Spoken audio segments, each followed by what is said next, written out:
तो मेरी आप तमाम से गुजारिश है कि आप इनके हक़ में अपने वोट का इस्तेमाल करें।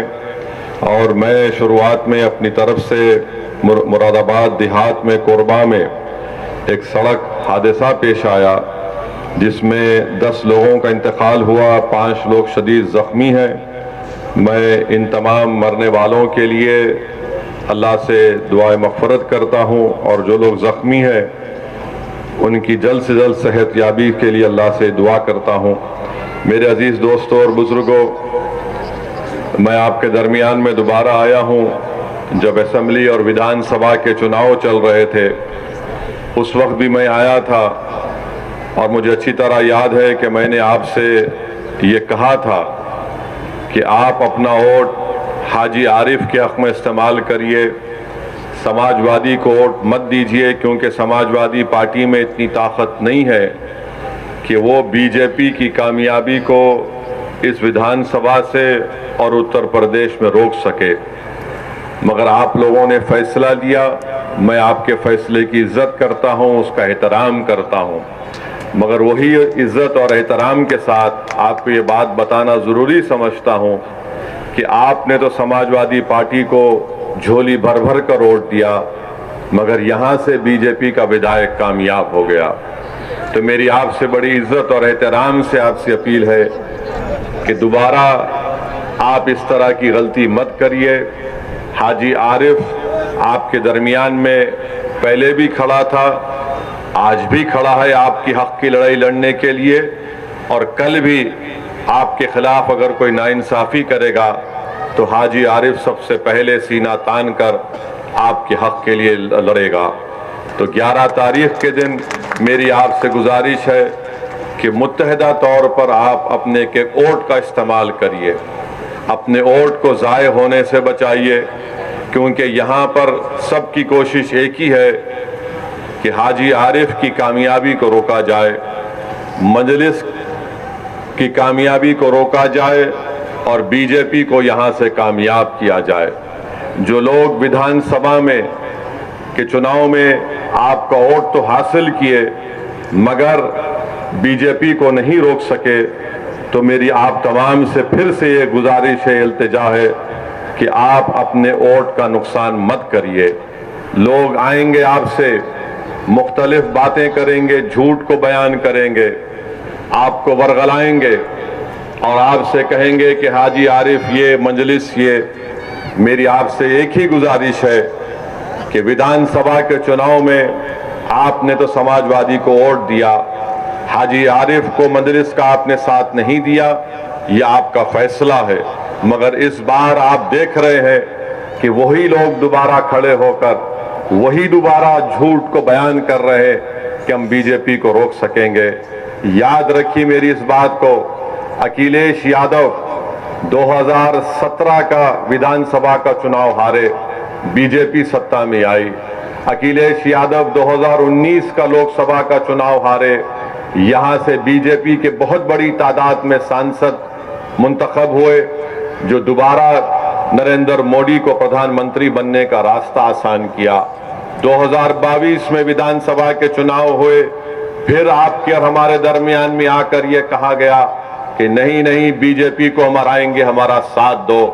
मैं पुकारता रहा, मैं आपसे अपील करता रहा कि आप नहीं हरा पाएंगे बीजेपी को। मैं आपसे उस वक्त भी कहा कि कम से कम आप अपने वोट से अपनी एक सियासी लीडरशिप को बनाइए, अपने नेता को बनाइए जो जाकर नाइंसाफियों के खिलाफ आपकी आवाज बन सके, जो जुल्म के खिलाफ आपकी आवाज बन सके। मेरी आपसे गुजारिश है कि मेरी इन तमाम बातों पर आप आराम से गौर फरमाइए। मैं फिर से आपसे कह रहा हूं कि अखिलेश यादव में ना तो काबिलियत है अपने पिता की तरह, ना अखिलेश यादव में जज्बा है सेकुलरिज्म को जिंदा रखने का, मगर अखिलेश यादव और समाजवादी पार्टी में बार बार वो यही कहते रहेंगे कि आप हमारा साथ दो, मुस्लिम समाज हमारा साथ दो, दलित समाज हमारा साथ दो, तो हम कामयाब हो जाएंगे। आपने वोट दिया तब भी बीजेपी कामयाब हो गई। यकीनन बीजेपी को हराना है, मगर समाजवादी पार्टी उत्तर प्रदेश और दासना से बीजेपी को नहीं हरा सकती। अगर दासना से आज अगर कोई योगी आदित्यनाथ को, नरेंद्र मोदी के दांत को खट्टा कर सकता है तो उसका नाम हाजी आरिफ है। तो मेरी आपसे गुजारिश है कि आप अच्छा फैसला लेकर हाजी आरिफ को और एमआईएम पार्टी को कामयाब करिए। आज अखिलेश यादव का मामला आप देख रहे हैं कि मुझे अभी बताया गया कि मीरठ को गए थे और मीरठ में कहां पर कैंपेन करते हैं, जो पूरा का पूरा उस वार्ड में जाते हैं जो अल्पसंख्यक समाज मुस्लिम बाहुल इलाका है। अखिलेश यादव से वहीं पर कैंपेन करने के लिए जाते हैं और जब वहां पर गए तो अखिलेश यादव के मुंह के सामने खड़े होकर मीरठ के उन गयूर लोगों को मैं सलाम करता हूं जिन्होंने अखिलेश यादव के सामने खड़े होकर उनके मुंह पर कहा कि मजलिस इत्तेहादुल मुस्लिमीन जिंदाबाद, मजलिस पार्टी जिंदाबाद। तो अखिलेश यादव गुस्से से लाल पीले होकर अपनी गाड़ी में बैठकर वहां से भाग जाते हैं। तो अखिलेश यादव को मालूम हो गया कि वो जो झूठ बोल रहे थे मजलिस पार्टी के ताल्लुक से उत्तर प्रदेश की जनता, मगरबी यूपी की जनता, मीरठ की जनता और मुझे मालूम कि दासना की जनता भी उनके झूठ को उनके मुंह पर तमाचे के तौर पर मारेगी और सच्चाई को कामयाब करेगी। तो मेरे अजीज दोस्तों और बुजुर्गों, मैं दासना की सरजमीन से मीरठ की जनता से भी अपील करूंगा कि आप मजलिस के मेयर के उम्मीदवार को और पार्षद के तमाम उम्मीदवारों को आप कामयाब करिए। मैं मीरठ की आवाम को बता रहा हूं कि आप हरगिज इस बात का ताज्जुब मत करिए कि अगर आप अपने के कोर्ट का सही इस्तेमाल करेंगे तो मीरठ से मजलिस का मेयर बनेगा और हम एक तारीख को रकम करेंगे। वहां पर समाजवादी पार्टी हो, बीएसपी हो, इनमें अब दमखम नहीं रहा बीजेपी से मुकाबला करने के लिए। आज अखिलेश यादव 2024 के लोकसभा के चुनाव के लिए कभी हमारे तेलंगाना के मुख्यमंत्री के साथ बगल में बैठ जाते हैं, तो कभी बंगाल में ममता बनर्जी के पैरों के पास बैठ जाते हैं, तो कभी नीतीश कुमार के सामने अपना सर झुका देते हैं। अरे याद रखो 2024 में अगर बीजेपी को हराना है तो तुमको बीजेपी को उसकी हिंदुत्व आइडियोलॉजी पर हराना पड़ेगा। अगर अपोजिशन के लीडर मिल जाएंगे इससे कुछ फायदा नहीं होगा। फायदा उस वक्त होगा जब यूपी की जनता को बीजेपी के खिलाफ खड़ा कर दिया जाए और उनसे कहा जाए कि बीजेपी आपको नौकरी देने में नाकाम साबित हुई है।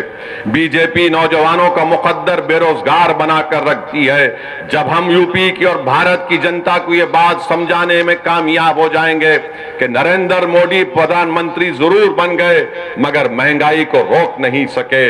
आज गरीबी बढ़ रही है, बेरोजगारी बढ़ रही है, आज जनता के पास पैसे नहीं है अगर उनके बच्चों को स्कूल में तालीम दिलाने के लिए। आज गरीब इतना परेशान है करके घर में अगर कोई बीमार पड़ जाता है तो उसको कर्जे लेकर अपने दोस्त या अपने रिश्तेदारों का इलाज करना पड़ता है। ये सब के सब जिम्मेदार बीजेपी के प्रधानमंत्री, देश के प्रधानमंत्री और उत्तर प्रदेश के मुख्यमंत्री का मामला रहा है। आज अब उत्तर प्रदेश के मुख्यमंत्री से पूछिए कि आपने उत्तर प्रदेश में क्या विकास किया, तो बोलेंगे मैंने बुलडोजर मासूम लोगों के घर पर चढ़ा दिए। उनसे आप पूछिए कि तुमने कौन सा विकास किया, तो बोलेंगे मैंने माफिया को खत्म कर दिया। अरे माफिया को कहां खत्म हो रहा है? अरे ये तो बताओ कि आपके बीजेपी में कितने ऐसे माफिया नेता बैठे हैं, उन पर फूल बरसाए जा रहे हैं, उनको आप अपनी सत्ता में रहकर अपनी छत्र छाया में उनकी हिफाजत कर रहे हैं और जो कोर्ट से मुल्जिम करार दिया जाता, जिसके हाथ में जंजीरें होती है, तो पुलिस की मौजूदगी में उनको लोग आकर उनके सर पर गोलियां चलाकर उनकी हत्या करके चली जाती हैं और मुख्यमंत्री बोलते हैं कि मैंने माफिया को मार दिया। मुख्यमंत्री आपकी पुलिस है, उत्तर प्रदेश की पुलिस की कस्टडी में 2 प्रिजनर्स हैं और उनको आकर सर पर गोलियां मारकर, और मारने वाले पूरी तैयारी के साथ आए थे, मारकर हथियार फेंककर पुकारते हैं सरेंडर सरेंडर और जेएसआर का नारा। मैं उन पुलिस वालों से मेरा एक सवाल है, अगर वो जेएसआर का नारा नहीं लगाते और तकबीर बोलते तो निकाल कर उनको वहीं बूंद देते थे। ये कौन सा आपका इंसाफ है, बताओ आप। और मुख्यमंत्री बोलते गोली का जवाब गोली से देंगे, तो वहां पर क्या हो रहा था? गोली का जवाब जबान से भी नहीं दे पा रहे थे। आपकी कस्टडी में किसी की हत्या हो जाती है, छोड़ दिए थोड़ी देर के लिए, उन मुल्जिमिन का नाम अतीक और अशरफ था, मगर आपकी कस्टडी में थे, आपने उनको नहीं बचा पाए और आप बड़े बड़े बुलंद बांग दावे कर रहे हम ऐसा कर देंगे। अरे तुम्हारी कस्टडी में जो प्रिजनर है तुम उसको नहीं बचा पाए।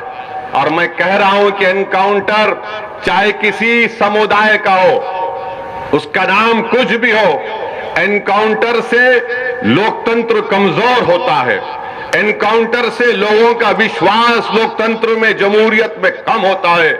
एनकाउंटर से कोर्ट जो कानून और इंसाफ के ऊपर अगर कोई इंसाफ करना है तो कोर्ट का काम है।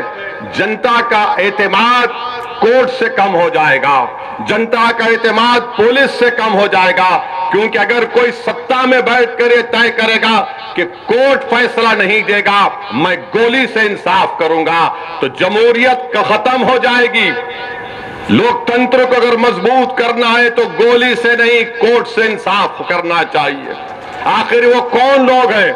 मैं फिर से पूछ रहा हूं उत्तर प्रदेश के मुख्यमंत्री से कि जिन लोगों ने इलाहाबाद की सरजमीन पर उन दोनों को गोली मारी, आखिर वो कौन लोग हैं कि उनके एक जो जिसने गोली मारी उसके घर पर झोपड़ी में रहती है उसकी मां, आखिर कैसे उसके पास 8-8 लाख के 2 वेपन आए, 16 लाख के? क्या इनको पैसा पाकिस्तान से आया? योगी आदित्यनाथ बताओ हमको। क्या आईएसआई ने उनको पैसा दिया था? क्या ये लश्कर तैयबा के एजेंट थे या नाथूराम गोडसे की नाजायज औलाद थी ये? या तो हाफिज सईद की नाजायज औलाद या फिर गोडसे की नाजायज औलाद हो सकती है ये। मुख्यमंत्री बोलते नहीं है कि कौन है, कौन उनके पीछे है, कि कौन उनको वो 8-8 लाख की एक रिवॉल्वर दिया, सेमी ऑटोमेटिक, कहां से हथियार इनको आए, कोई सब भूल गए। मीडिया वाले 3 दिन 4 दिन तक खूब चलाए, उसके बाद बाबा के राज में जो हो रहा वो खामोश बैठ गए, बोले महाराज का मामला है। अरे ये तो दिखाते कि भाई कहां से वो रिवॉल्वर आई, 8-8 लाख के 2-2 वेपन, 16 लाख की वेपन। अच्छा आप ये बात समझो, हम यहां पर दासना को क्यों आए? एक तो हाजी आरिफ, हम उनको बहुत मोहब्बत करते, बहुत चाहते उनको। दूसरा हमारा आने का मकसद यह है कि हम पर जो लोग गाड़ी पर हमारे पर गोलियां चलाए थे वो भी हमारे पीछे चल रहे थे। यहां पर यहीं पर टोल गेट पर गोली चलाए तो हम सोचे कि अगर नहीं जाएंगे तो वो नाथूराम गोडसे की औलाद, वो दोनों को लगेगा कि डर के नहीं आया हो ऐसे। तो हम बोले आते हैं आरिफ साहब, आप फिक्र मत करिए, जरूर आते हैं, इसीलिए हम आए हैं और आते रहेंगे। हम इन नाजायज नाथूराम गोडसे के औलाद को कहना चाहेंगे कि गोलियों से हम डरने वाले नहीं हैं, मौत से डरने वाले का नाम असदुद्दीन ओवैसी नहीं है। जो वक्त मेरी मां ने मुझे पैदा किया वो वक्त अल्लाह ने तय किया। जिस वक्त इस दुनिया से हमारी आंख बंद होगी वो वक्त भी अल्लाह तय करेगा। और अगर अल्लाह हमारी जिंदगी में शहादत लिखा है तो अल्लाह का लाख लाख शुक्र कि हम मौत अगर जिंदगी में आ जाए और शहीद बन के जाएंगे तो इससे बढ़ के इनाम इस गुनाहगार को क्या मिल सकता है। मगर तुम्हारी गोलियां, तुम्हारी ताकत, तुम्हारा जुल्म हमारी आवाज को दबा नहीं सकेगा। हम जालिम को जालिम बोलेंगे और तुम्हारी गोलियों का जवाब हम सीना तान कर मुकाबला करेंगे, मगर अपने सरों को नहीं झुकाएंगे। तो मेरे अजीज दोस्तों और बुजुर्गों, आपसे यही इल्तिजा और गुजारिश है कि आप अपने वोट का सही इस्तेमाल करिए। आप खुद अपने दिल पर हाथ रखकर बताइए कि अगर हाजी आरिफ चेयरमैन होगा, हमारी बहन चेयरमैन बनेगी इंशाअल्लाह, तो आप बिला झिझक इनको चेयरमैन के तौर पर नहीं देखेंगे, बल्कि अपने भाई के तौर पर, अपना रहबर के तौर पर, एक मदद करने वाले के तौर पर आप देखेंगे। वो गलती मत करिए जो आपने विधानसभा के चुनाव में की थी और आपने समझा कि अखिलेश भैया भाजपा को हराएंगे। अखिलेश भैया नहीं कर सकते। वो बेचारे गम के पैंडल साइकिल पर मार रहे हैं, गम के पैंडल साइकिल पर मार रहे हैं। उस साइकिल के टायरों में एक नहीं 3-3 पंक्चर हाजी आरिफ कर चुके हैं। तो आपसे अपील है कि पतंग के निशान पर बटन दबाइए। और अल्हम्दुलिल्लाह अभी हाजी आरिफ साहब ने जिक्र किया कि उन्होंने कई डेवलपमेंट के, तरक्की के, विकास के काम करवाए। आप ये देखते हैं कि उन्होंने अभी कहा कि क्लीनलीनेस में, स्वच्छता में पूरे उत्तर प्रदेश में सबसे पहला नंबर दासना को मिला है। अब बताओ योगी आदित्यनाथ इसका भी जिक्र कर देते, ये भी बोल देते, मगर अल्फाज में कंजूसी है। मुख्यमंत्री की जबान से हाजी तो छोड़ो, आरिफ भी नहीं निकलेगा। दासना तो निकलना चाहिए था, बोलना चाहिए था कि देखो दासना ने वो काम किया, मगर नहीं बोल सकते। फिर आप अभी हाजी आरिफ ने बताया कि यहां पर महिलाओं के लिए उन्होंने ई रिक्शा की फ्री सर्विस को रखा है। मैं अल्लाह से दुआ करता हूं कि अल्लाह इनसे और खैर का काम ले। फिर आपने ये भी बताया कि पुल बनाया, मखदूम साहब का पुल बनाया, लाइब्रेरी की तामीर हो गई, 204 फ्लैट मुस्तहक गरीबों को दिए गए हैं और 1000 मकान तैयार मुकम्मल हो चुके हैं। ये तमाम काम हाजी आरिफ की मेहनत और जुस्तजू की वजह से यहां पर हुए हैं, क्योंकि आपने उनको वोट देकर कामयाब किया था। अब आइंदा 5 साल के लिए और भी बहुत से विकास के, डेवलपमेंट के काम करना बाकी है। मेरी आपसे एक दर्दमंदाना अपील है कि आप अपना एक एक वोट यहां पर मंजलिस के उम्मीदवार हमारी बहन को, जिनका इंतखाबी निशान पतंग है, पतंग के निशान पर बटन दबाइए। रहा सवाल उत्तर प्रदेश के मुख्यमंत्री का, मैं फिर से कह रहा हूं कि आप धर्मगुरु भी हैं, आप योगी भी हैं और आप एक नेता भी हैं। क्या आपको ये जेब देता था कि असेंबली में खड़े होकर आप बोलते कि हम मिट्टी में मिला देंगे? देश के सबसे बड़े प्रदेश के मुख्यमंत्री हैं और अखिलेश यादव को बोलकर कह रहे हैं कि मिट्टी में मिला देंगे। हाँ, अगर आप बोलते अखिलेश यादव तुम्हारी पार्टी को मिट्टी में मिला दूंगा तो हम भी बोलते आमीन। मगर किसी व्यक्ति को मिट्टी में नहीं मिला सकते आप, चाहे वो किसी समुदाय का हो। जो ऊंचे पद पर बैठता है उसकी जबान से इस तरह के अल्फाज निकलना, और ऊपर से उत्तर प्रदेश के मुख्यमंत्री और उनके अतराफ के दोस्त और खास तौर से उनके जो समुदाय है वो कहता है कि 2029 में बाबा दिल्ली जा रहे हैं। तो भाई ख्वाब देखने में कोई बुराई नहीं है, आप ख्वाब देखिए, मगर अगर आप ये देख रहे हैं कि दिल्ली जाऊंगा तो फिर इस तरह के अल्फाज अगर आप इस्तेमाल करेंगे तो जिंदगी भर वो वीडियो लोग दिखाते रहेंगे कि वो शख्स है जिसने विधानसभा में खड़े होकर इस तरह की वाहियात बात की थी। तो मेरे अजीज दोस्तों और बुजुर्गों, जो बड़ा बड़ा नरेंद्र मोदी आजकल बोलते हैं पसमानदा मुसलमान, पसमानदा मुसलमान, हम भारत के प्रधानमंत्री से और उत्तर प्रदेश के मुख्यमंत्री से पूछना चाहते हैं, क्या यह सच नहीं है कि हायर एजुकेशन में सबसे कम अगर कोई है तो मुसलमान है, सबसे कम मुसलमान है। और नरेंद्र मोदी और बीजेपी आरएसएस रोज बाजा बजाती पसमानदा मुसलमान, पसमानदा मुसलमान। अरे तुम बाजा बजा रहे तो कुछ तो करो।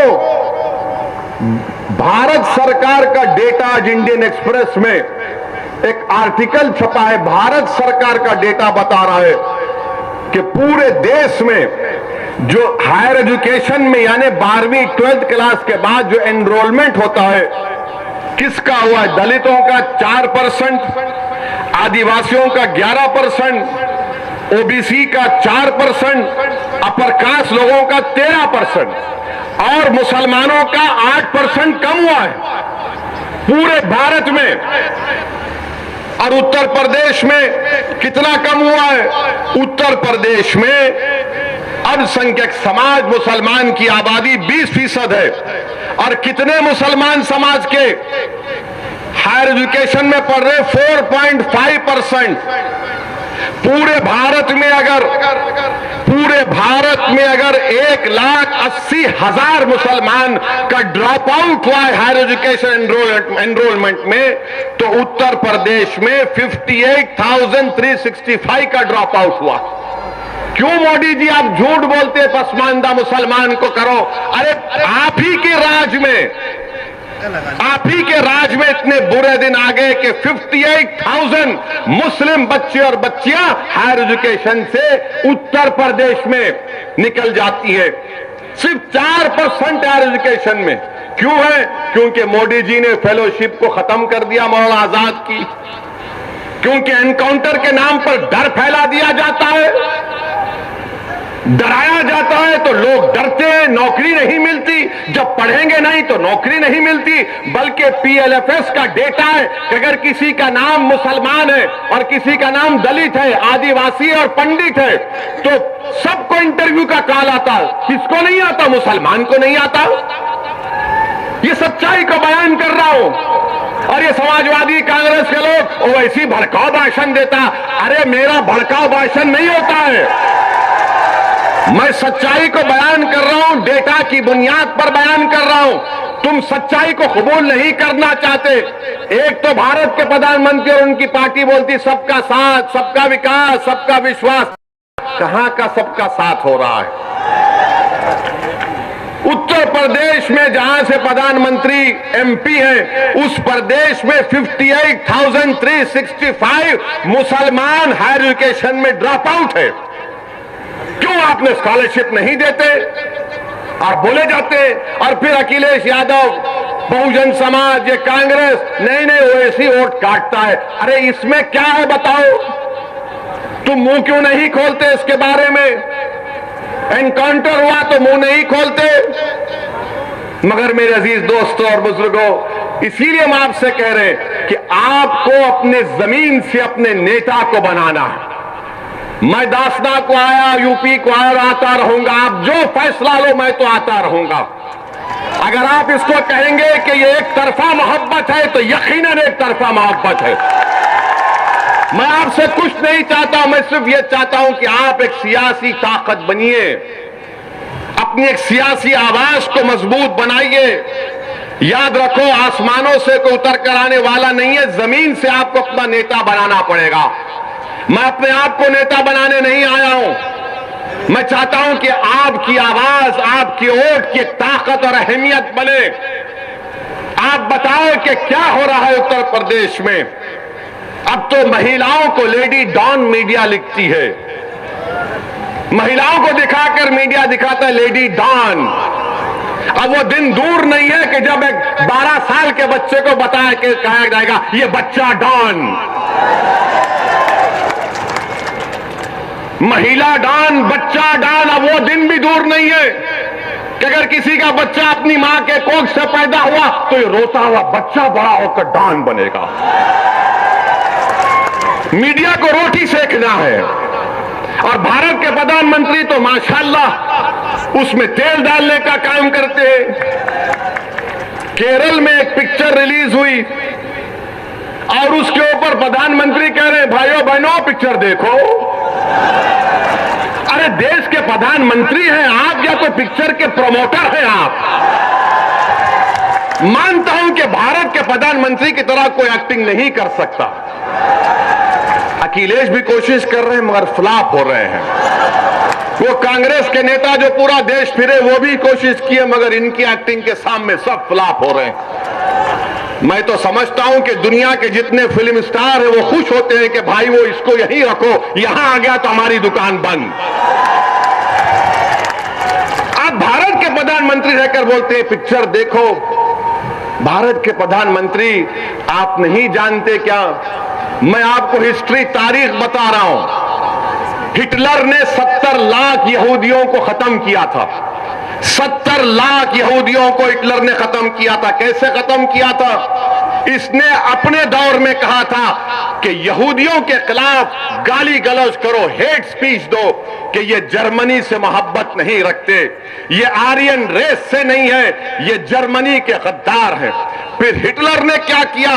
पिक्चर बनाना शुरू किया। 1940 में हिटलर ने पहली पिक्चर बनाई थी यहूदियों के खिलाफ। उसका जर्मन लैंग्वेज से अगर ट्रांसलेशन तर्जुमा करेंगे तो उसका पिक्चर का नाम था द इटर्नल जू। उसमें क्या दिखाया गया? ये यहूदी जर्मनी के गद्दार हैं, ये जर्मनी के अंदर घर के दुश्मन है। देश के प्रधानमंत्री, जर्मनी की तारीख आपके सामने है, जर्मनी की तारीख आपके सामने है, उसको आप नजर रखो। आप जिस देश को, ये बहुत बड़ा देश है, इस देश की खूबसूरती, इसका कल्चर है, इसका मजहब है, इसकी जबानें हैं, वो पिक्चर को दिखा रहे। अरे पिक्चर बनाने वाला कितना कमजर्फ है। पहले कहा कि 32,000 महिला आईसीस में चले गई। जब कोर्ट में केस गया तो कहा कि सिर्फ तीन। अरे वो गई तो तुम क्या पिक्चर बनाकर पूरे बुर्खापोश खवातीन को बदनाम करोगे? तुम क्या पूरे समुदाय को बदनाम करोगे? और भारत में जितने मुसलमानों के मजहबी तंजीमें हैं, उन सब ने आईएसआईएस के खिलाफ फतवा दिया, कहा ये दहशतगर्द है, आतंकवादी है। तुम वो नहीं दिखाते। और किसी ने हमसे कहा कि उस पिक्चर में ओवैसी तुम्हारी तकरीर भी दिखाई गई।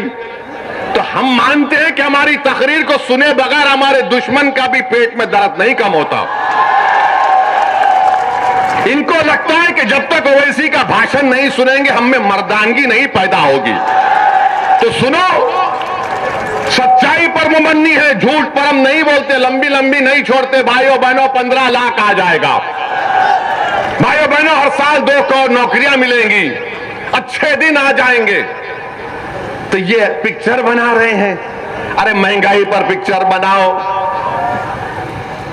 बनाओ, किसान को फर्टिलाइजर नहीं मिल रहा है, नहीं बनाएंगे। अरे पिक्चर बनाओ कि घर में गरीब के पास पैसे नहीं है, सेविंग्स खत्म हो रही है। भारत में 20% गरीब और गरीब हुआ है। कितना? 50%। अगर एक गरीब 100 रुपये कमा रहा था, आज 50 रुपये कमा रहा है। और अगर कोई दौलतमंद 100 रुपये कमा रहा था, आज 140 रुपये कमा रहा है। ये नरेंद्र मोदी का सबका साथ, सबका विश्वास, ये गरीबों से मोहब्बत बीजेपी की है कि गरीब जो 100 रुपये कमा रहा था, आज 50 रुपये कमा रहा है। सबसे गरीब जो दौलतमंद 100 रुपये कमा रहा था, 140 रुपये कमा रहा है। तो भारत के गरीबों को फैसला करना है, भारत के मजलूमों को फैसला करना है।